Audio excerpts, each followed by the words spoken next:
Semua orang yang punya dosa, semua orang yang punya dosa dan tidak sempat bertaubat di dunia, maka sudah cukup mendatangkan azab kubur padanya. Walaupun dia belum tentu masuk ke neraka. Karena untuk masuk ke neraka harus ada timbangan amal hari kiamat. Beda kalau orang kafir dan orang musyrik. Orang munafik itu tidak ada lagi timbangan amal. Mereka sudah langsung diseret ke dalam api neraka. Ditimbang amal ini adalah orang-orang yang beriman. Orang yang beriman kepada Allah tapi masih punya dosa, maka ditimbanglah amalnya. Melalui timbangan ini nanti dilihat, kalau amal baiknya lebih banyak, maka dia masuk ke dalam surga. Kalaupun amal buruknya lebih banyak, masih dilihat lagi, apakah Allah masih mau memaafkan dia, atau misalnya dia masih bisa mendapatkan syafaat saudara-saudaranya, kerabatnya, orang yang kenal dia, atau Rasulullah SAW sendiri, bisa saja. Jadi dia bisa saja selamat ke surga. Jadi untuk masuk ke neraka itu ada proses, tapi azab kubur nggak ada prosesnya. Siapapun meninggal punya dosa, teman-teman sekalian, hati-hati. Sekecil apapun dosa itu sudah cukup mendatangkan siksa kubur, walaupun belum tentu dia masuk ke dalam api neraka. Jadi jangan dianggap remeh. Makanya kisah yang masyhur berhubungan dengan masalahnya adalah kisah Utsman bin Affan radhiyallahu anhu yang pernah menziarahi kuburan lalu terisak-isak menangis seperti anak kecil. Lalu beberapa teman-temannya di zaman khilafah beliau berkata, wahai Amir Mu'minin, kenapa anda menangis melihat kuburan?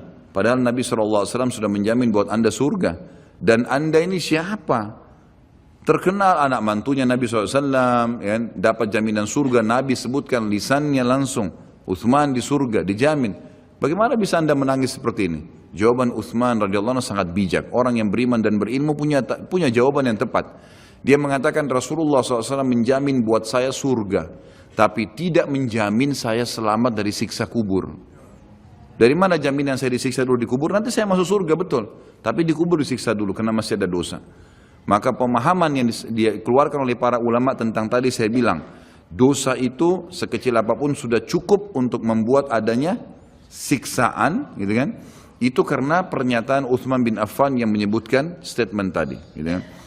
Jadi kita harus memahami poin ini teman-teman sekalian. Makanya jangan pernah tunda minta maaf sama orang. Jangan pernah tunda mengembalikan haknya orang lain. Jangan pernah menganggap remeh dosa-dosa kecil. Tidak boleh sama sekali.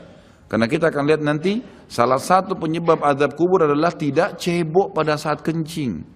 Masalah kecil yang dianggap kecil oleh orang, gitu kan? Banyak orang anggap remeh. Maaf, banyak saudara-saudara kita yang membawa taksi, kendaraan umum di luar sana, kemudian kadang-kadang kita lihat di pinggir jalan kebelet kencing, main mampir sembarangan saja, ya, kencing sembarangan, tidak membersihkan dirinya, ini berbahaya, penyebab azab kubur. Kata ulama, kalau kencing saja itu sudah menjadi penyebab, bagaimana dengan buang air besar, bagaimana dengan orang junub tidak mandi, bagaimana dengan hal-hal yang lebih besar lagi, gitu kan?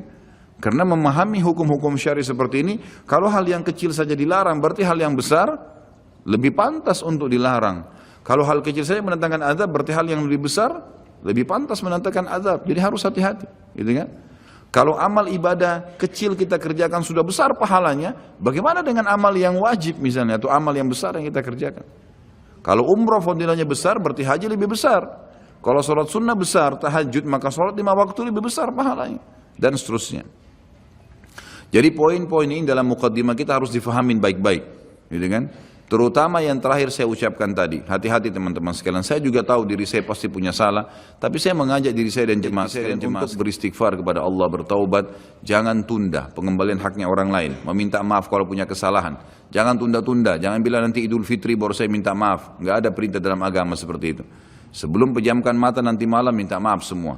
Dan orang cerdas adalah orang yang tidak menyiapkan musuh pada hari kiamat. Hati-hati.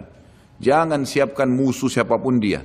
Jangan pernah caci maki orang lain, jangan pernah anggap remeh orang lain. Sampai Hasan Basri rahimahullah waktu ditanya tentang definisi tawadhu, apa itu tawadhu? Karena Nabi SAW mengatakan, jadi ulama-ulama di Irak sering kumpul membicarakan hal-hal yang mungkin bagi orang awam dianggap biasa gitu, tapi bagi mereka bobotnya besar. Ulama-ulama Irak berkumpul dan Hasan Basri juga hadir situ rahimahumullah. Lalu mereka berkata, malam ini kita diskusikan tentang definisi tawadhu.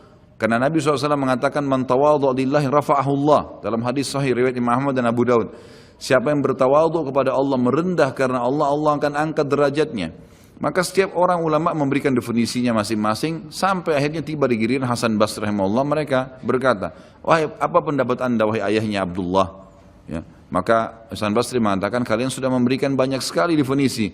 Kalau menurut saya tawadhu ialah jangan kau lihat siapapun muslim di depan matamu, ya, kecuali kau sudah langsung menanamkan dalam dirimu kalau dia lebih baik daripada kamu. Itu tawadhu. Siapapun dia. Mau dia cuma mungut-mungut sampah di pinggir jalan, mau dia cuma ini, mau dia cuma itu, tetap kita harus menganggap dia lebih baik daripada kita. Sehingga tidak ada celah untuk menganggap diri kita lebih baik. Dan akhirnya muncul kesombongan, karena hadis jelas.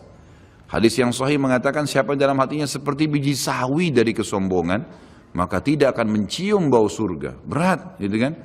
Makanya kita harus kemas diri kita dengan ketawadhuan itu misalnya. Kita merendah, maka harus ini, ya, kembalikan semua hak-hak orang, minta maaf. Kalau pernah mengambil barang orang yang tidak jelas, kembalikan. Kalau tidak, sedekahkan sejumlah itu. Semua selesaikan, jangan ada masalah.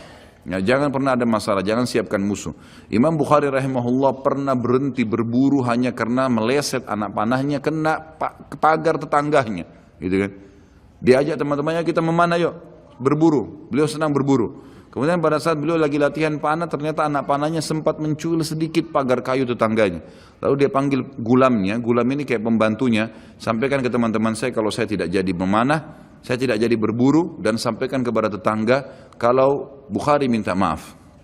Muhammad namanya tentu, Muhammad minta maaf, gitu kan. Sampaikan dan siap mengganti pagar yang rusak itu. Begitu pembantunya Imam Bukhari datang ke tetangga tersebut lalu berkata, ya, Syekh Imam Bukhari menyampaikan maaf karena pagar Anda tercuil, diperlihatkan. Lalu tetangganya tersenyum dan berkata, jangankan pagar saya, rumah saya semua buat Imam Bukhari. Saya tidak perhitungan dengan masalah itu. Waktu pembantunya Imam Bukhari kembali ke rumahnya, apa yang terjadi? Lihat orang soleh dan orang beriman, tahu dan yakin dengan adanya siksa dan azab kubur, tahu ada akhirat dan hisab. Maka apa yang terjadi? Imam Bukhari sujud syukur kepada Allah, kemudian bersedekah sekian ribu dirham, hanya karena tidak jadi ada musuh dari tetangga yang dia cuilkan pagarnya. Coba teman-teman, berapa banyak sendal yang ngantung injak? Hah? Berapa banyak air yang kepercik kena orang lain? Berapa banyak ini, berapa banyak itu? Berapa banyak yang kita anggap remeh mengambil karena teman punya dan seterusnya. Ini hati-hati. Jangan siapkan musuh hari kiamat. Azab kubur datang kepada siapapun yang masih punya dosa. Dan dosa ada hubungannya dengan Allah subhanahu wa ta'ala, ada hubungannya dengan makhluk. Kalau berhubungan dengan Allah azza wa jalla, kita bertaubat kepada Allah. Allah maha pemurah, dia akan terima taubat hamba-hambanya asal ikhlas. Tapi dengan makhluk nggak bisa. Mencuri, menggunjing, memfitnah, ya, mengambil, memakan, ya, merusak namanya orang lain. Ini nggak boleh. Ini harus selain taubat kepada Allah, meminta maaf kepada orangnya. Nah, ini tidak boleh ditunda ini. Nggak ada gengsi di sini. Jadi ini manfaat yang sangat besar dalam muqaddimah pembahasan masalah azab kubur. Kita dengarkan dalilnya. Dalil-dalil naqli secara wahyu disebutkan oleh Syekh Abu Bakar rahimahullah. Yang pertama, berita dari Allah subhanahu wa ta'ala tentang kenikmatan dan azab kubur. Seperti di dalam firman-Nya disebutkan, surah Al-Anfal ayat 50-51, A'udzu billahi minasyaitonir rajim, walau tara idh yatawaffal ladina kafarul malaikatu yadribuna wujuhahum wa adbarahum wa dhuqu adzabal hariq. Dzalika bima qaddamat aydikum wa anna Allah laisa bidhallamin lil 'abid. Kalau kamu melihat, kalau seandainya kalian bisa melihat, kata Allah azza wa jal, bagaimana para malaikat mencabut jiwanya orang-orang kafir dan memukul, seraya memukul muka dan belakang mereka, bokong mereka. Dan dikatakan pada saat itu, rasakanlah oleh kalian siksa neraka yang membakar. Tentulah kalian akan merasa ngeri. Demikian itu disebabkan oleh perbuatan tangan kalian sendiri. Sungguhnya Allah sekali-kali tidak menganiaya hambanya. Kata ulama tafsir yang dimaksud adalah pada saat dicabut ruhnya, dihantam wajah dan bokongnya, kemudian dirasakan rasa panas. Pada saat dimasukkan ke kuburan, dia akan merasakan juga panasnya api sampai dibangkitkan pada hari kiamat. Ini makna tafsir dari ayat. Juga dihubungkan dengan yang lainnya adalah Allah subhanahu wa ta'ala menutup ayat ini sambil berkata, itu karena perbuatan tangan kalian sendiri. Kata ulama tafsir, Allah azza wa jalla dengan kemahamurahannya, walaupun orang kafir, Fir'aun menantang Allah menganggap dirinya Tuhan, masih didakwahi dan sampai detik terakhir sebelum dia ditenggelamkan masih diberikan kesempatan untuk taubat. Makanya kata Nabi SAW, wala yahliku illa halik, tidak ada orang yang masuk neraka kecuali orang yang bobrok, karena sampai dia mau meninggal sinyal Allah terus datang untuk taubat. Baik dari lisannya orang lain kah, fenomena yang terjadi kah, ada saja. Maka orang yang cerdas harus bisa mengambil pelajaran. Teman-teman, ulama juga menitikberatkan begini. Setiap azab Allah akan datang yang besar, Allah selalu datangkan azab yang kecil sebagai peringatan. Sebelum seseorang itu rubuh hotelnya, terbongkar aibnya karena dia berzina, akhirnya dibuka orang seluruh dunia bisa melihat, maka pada saat pertama dia mau berzina, Allah Subhanahu wa taala tanamkan rasa takut dalam dirinya, khawatir ketahuan. Tangkap tak sinyal itu? Enggak, tetap ngotot jalan. Baik, setelah itu Allah Subhanahu wa taala buat pasangannya telepon. Ada temannya telepon, gitu kan? Atau pasangan yang sedang dia akan ini juga begitu. Tetap juga tidak mau. Maka mungkin digerebek pada saat dia masuk di hotel, kemudian ketahuan, dipublikasikan oleh polisi, masih juga diulangin, maka sekalian Allah rubuhkan tempat itu dengan gempa, kemudian terbongkar lebih besar aibnya. Seperti pernah terjadi di Mesir begitu. Akhirnya rubuh sebuah hotel yang memang selalu dipakai untuk zina, dan banyak sekali, subhanallah, dengan hikmah Allah, orang-orang yang berzina meninggal sementara mereka lagi berzina dan tidak rusak badannya di hotel itu, sementara hotelnya hancur. Allah datangkan azab yang besar setelah datang tahapan-tahapan yang kecil. Harus sadar, Allah juga datangkan keimanan yang sangat besar setelah kita berusaha mendatangi iman-iman yang kecil, gitu kan? Berbuat dulu amal-amal soleh, nanti Allah akan datangkan keimanan. Terus kita jaga, akan datang keimanan yang besar sekalian, yang akhirnya kita sudah betul-betul siap untuk berkorban di jalan Allah Subhanahu wa taala. Jadi ini yang dimaksud dengan firman Allah tadi di penutupan ayat Al-Anfal ayat 51, itu adalah perbuatan tangan kalian sendiri. Sampai sebelum meninggal, sebenarnya kalian masih bisa selamat dari azab kubur, dari azab akhirat, dari siksaan malaikat dalam mencabut ruh, asal memang kalian dasarnya taubat. Kemudian firman Allah Subhanahu wa taala juga di dalam surah Al-An'am ayat 93 sampai 94. A'udzu billahi minasyaitonir rajim. Walau tara idz zalimuna fi gamaratil mauti wal malaikatu basitu aydihim akhriju anfusakum al-yawma tujzauna 'adzabal huni bima kuntum taquluna 'alallahi ghairal haqqi wa kuntum an ayatihi tastakbirun. وَلَقَدْ جِئْتُمُونَا فُرَادًا كَمَا خَلَقْنَاكُمْ أَوَّلَ مَرَّةٍ وَتَرَكْتُمْ مَا خَوَّلْنَاكُمْ وَرَاءَ ظُهُورِكُمْ وَمَا نَرَى مَعَكُمْ شُفَعَاءَكُمُ الَّذِينَ زَعَمْتُمْ أَنَّهُمْ فِيكُمْ شُرَكَاءُ لَقَدْ تَقَطَّعَ بَيْنَكُمْ وَضَلَّ عَنْكُمْ مَا كُنْتُمْ تَزْعُمُونَ. Alangkah dahsyatnya sekiranya kalian bisa menyaksikan bagaimana orang-orang zalim. Zalim di sini kata ulama masuk kafir dan fasik. Fasik ini muslim, masih banyak dosanya, tidak sempat taubat. Kalau kalian bisa melihat bagaimana pada saat mereka berada dalam tekanan-tekanan sakaratil maut, proses dicabutnya ruh, sedang para malaikat memukul dengan tangannya sambil berkata, keluarkan nyawa kalian. Di hari itulah kalian akan dibalas dengan siksaan yang menghinakan. Siksaan mulai dari cambukan malaikat, masuk di alam barzakh, kemudian nanti di akhirat. Karena kamu selalu mengatakan terhadap Allah perkataan yang tidak benar, dan karena maksudnya setiap kali diingatkan ini Allah larang loh, nggak apa-apa, ini Allah perintahkan, ya sudah kamu aja yang kerjain. Selalu berkata yang tidak benar terhadap Allah.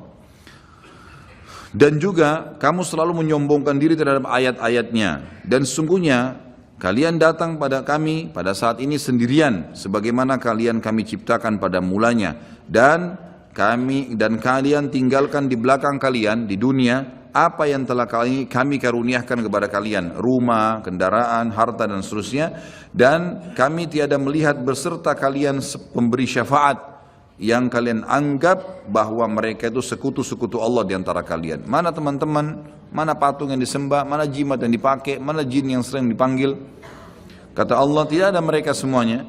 Sungguh telah terputuslah pertalian antara kalian dan telah lenyaplah dari kalian apa yang dahulu kalian anggap sebagai sekutu Allah. Ayat ini menjelaskan kepada kita ada proses kematian dan pindahnya ke alam barzah. Kemudian surah At-Taubah ayat 101 berbunyi, a'udzubillahi minasyaitonir rajim.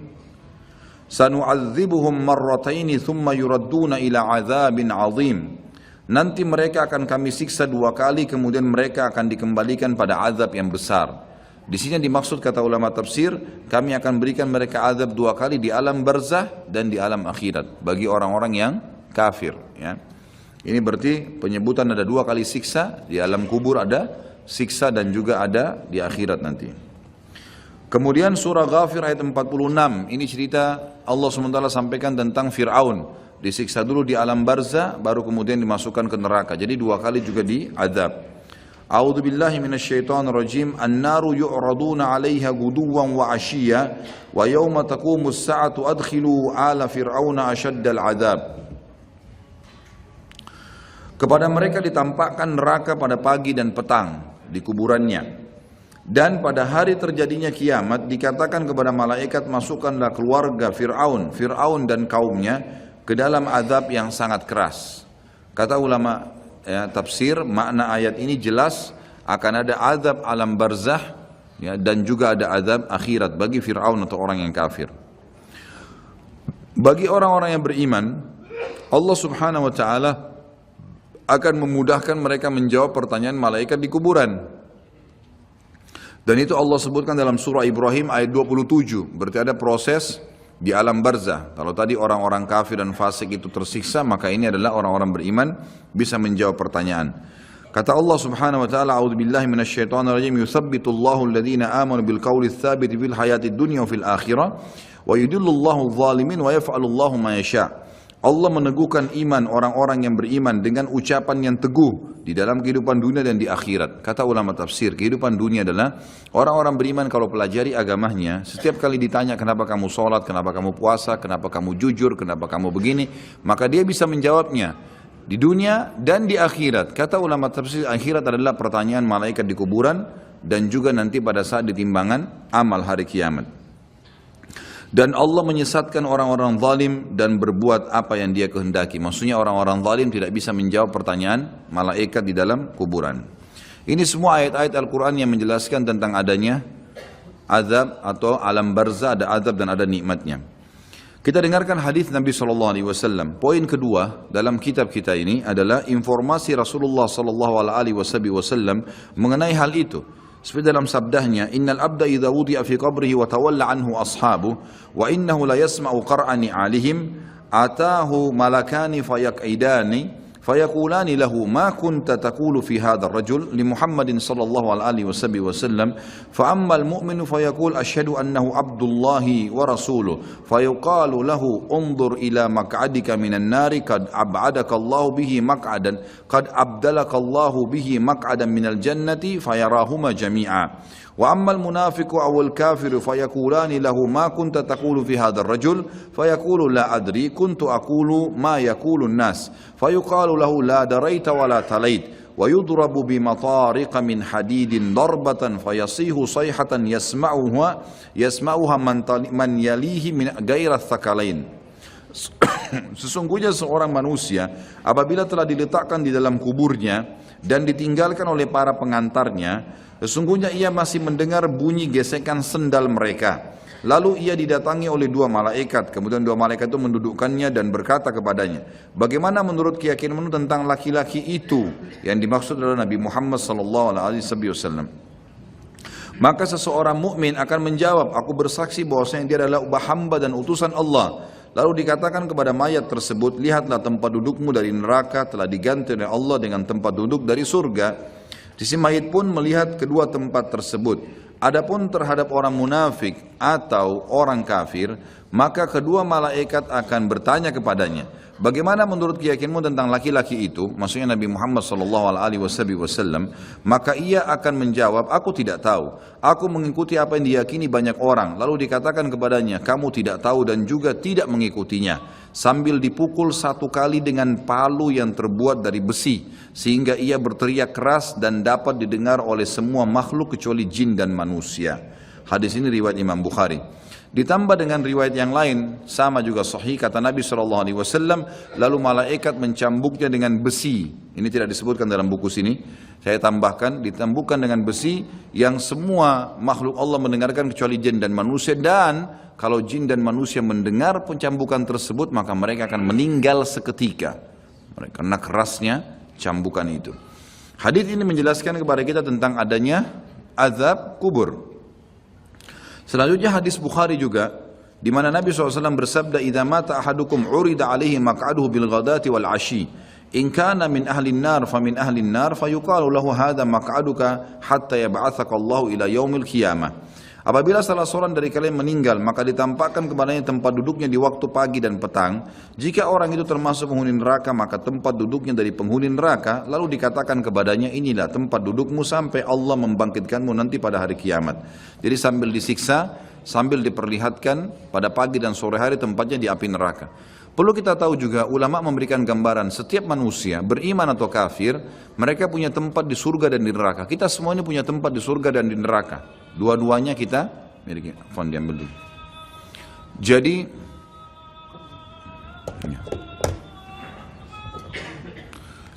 Jadi kita semua ini punya tempat di surga dan di neraka. Punya tempat di surga dan di neraka. Kalau seseorang mukmin meninggal dunia, maka tempatnya di surga ditempati oleh dia dan tempat di neraka diberikan kepada orang kafir.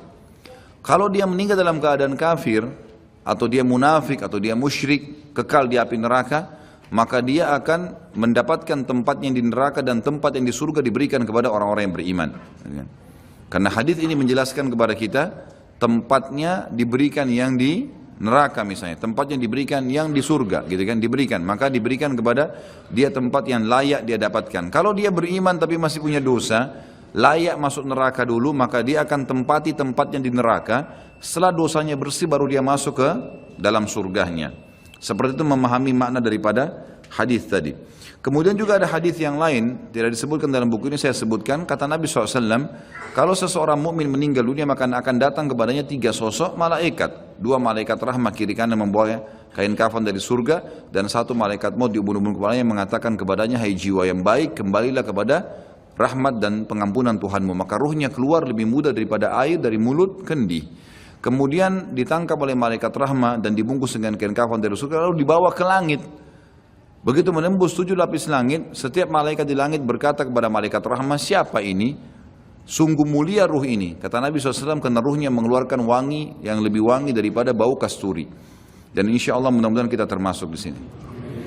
Lalu berkata Nabi SAW, semua malaikat berkata, semoga Allah membuat ruh ini lewat di sisi kami.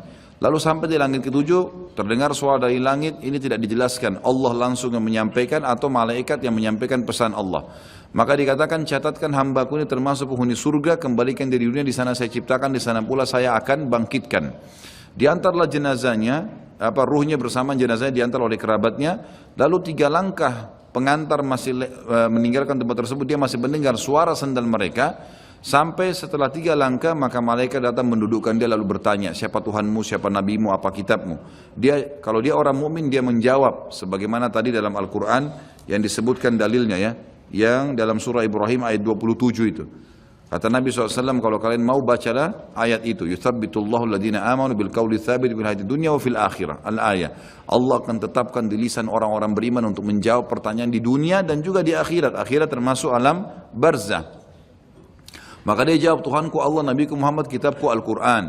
Setelah itu dibukakan baginya pintu neraka. Dia ketakutan melihat azab, siksaan, orang teriak, api yang berkobar-kobar, luar biasa. Sebagaimana juga nanti akan kita bahas kalau membahas masalah neraka.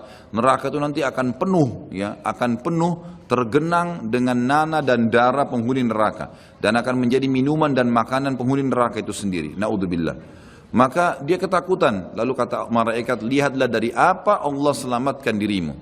Dulu kau bisa masuk sini, tapi karena kau patuh, kau beriman, beramal soleh, kau selamat. Ditutup, dibuka pintu surga, dayang-dayang, permadani, istana, buah-buahan. Dia kagum. Kata malaikat, ini tempat kau sekarang. Maka dia pun berdoa mengatakan, ya Allah cepatkan waktu karena aku ingin masuk ke dalam surgaku.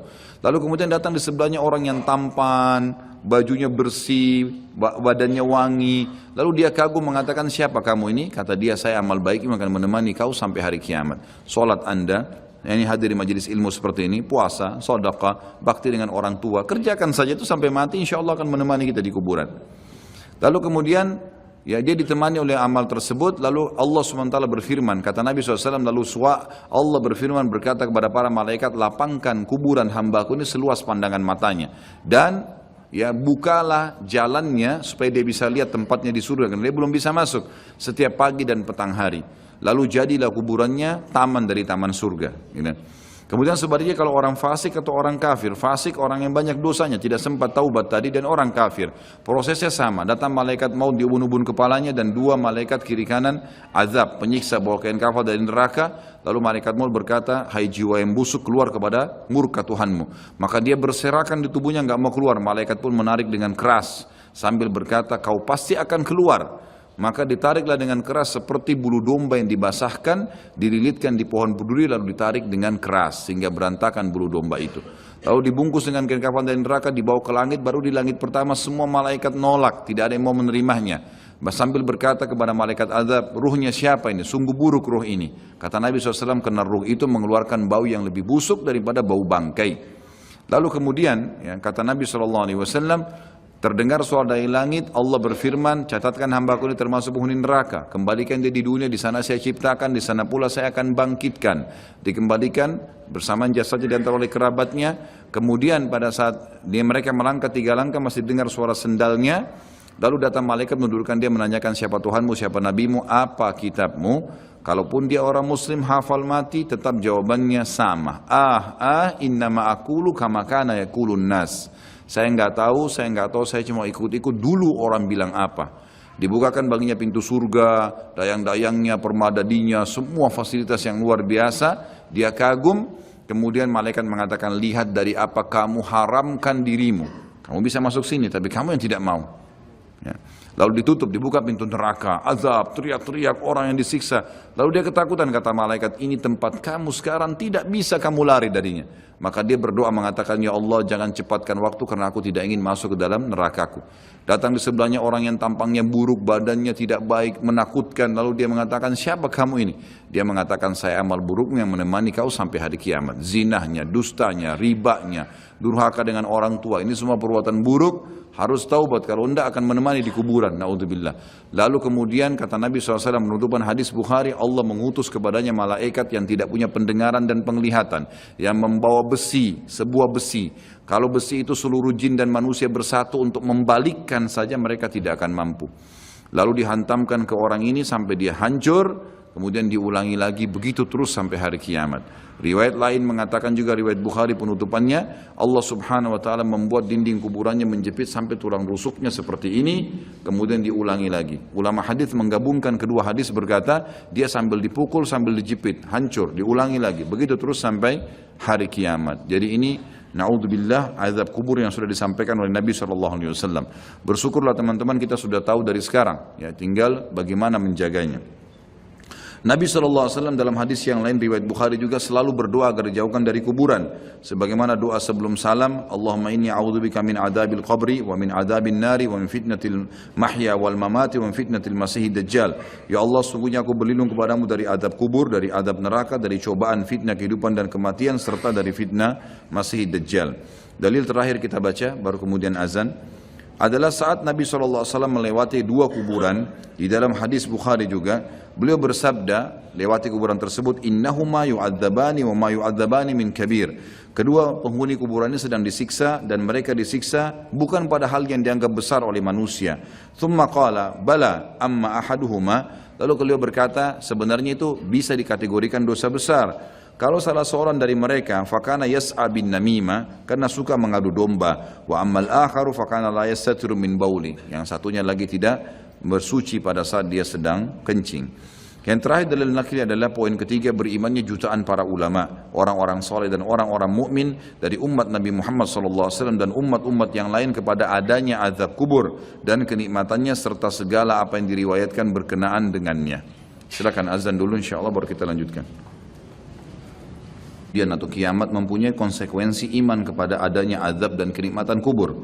Kalau kita sudah bahas di pasal-pasal sebelumnya, beriman kepada Allah di 4 pasal, dan beriman kepada malaikat-malaikat di pasal ke-5, kemudian terus beriman kepada kitab-kitab, maka ini ada juga beriman kepada hari kemudian yang sudah kita bahas sebelumnya.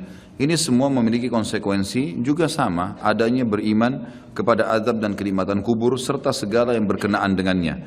Sebab semua masalah itu termasuk masalah gaib, maka barang siapa beriman kepada sebagiannya, maka secara akal sehat ia wajib dan harus beriman kepada sebagian yang lain. Ini secara akal. Yang kedua, masalah azab kubur atau kenikmatannya atau apa saja yang terjadi di dalamnya, seperti pertanyaan kedua malaikat, bukan hal yang dinafikan oleh akal atau dianggap tidak mungkin. Bahkan sebaliknya, akal sehat pasti membenarkannya dan memberikan kesaksian akan kebenarannya. Artinya tidak ada sesuatu yang membuat orang menolaknya. Ya, karena itu bisa ditangkap. Bagi orang beriman dia bisa menangkapnya. Karena banyak hal-hal yang tidak kelihatan dengan mata itu bisa ya ada, seperti perasaan manusia. Juga nanti akan beliau titik beratkan. Poin ketiga secara akal, menguatkan poin kedua adalah orang yang tidur kadang bermimpi tentang sesuatu yang membahagiakannya. Ia merasakannya dan menikmati pengaruh pada jiwanya. Hal ini ia akan bersedih dan prihatin jika ia terbangun di saat sedang asyik bermimpi. Sebagaimana ia juga kadang bermimpi tentang sesuatu yang ia tidak suka dan ia merasa terganggu, di mana ketika ia terbangun ia bersyukur kepada orang yang membangunkannya. Kalaulah ada seseorang yang membangunkan di saat ia sedang merasakan kenikmatan atau merasa terganggu di dalam tidurnya yang benar-benar sedang terjadi pada jiwanya, bahkan ia terpengaruh dengannya, padahal itu adalah hal yang tidak dapat diketahui dengan mata atau tidak kelihatan dengan mata telanjang dan tidak dapat kita saksikan secara kasat mata dan tidak pula ada seorang yang mengingkarinya.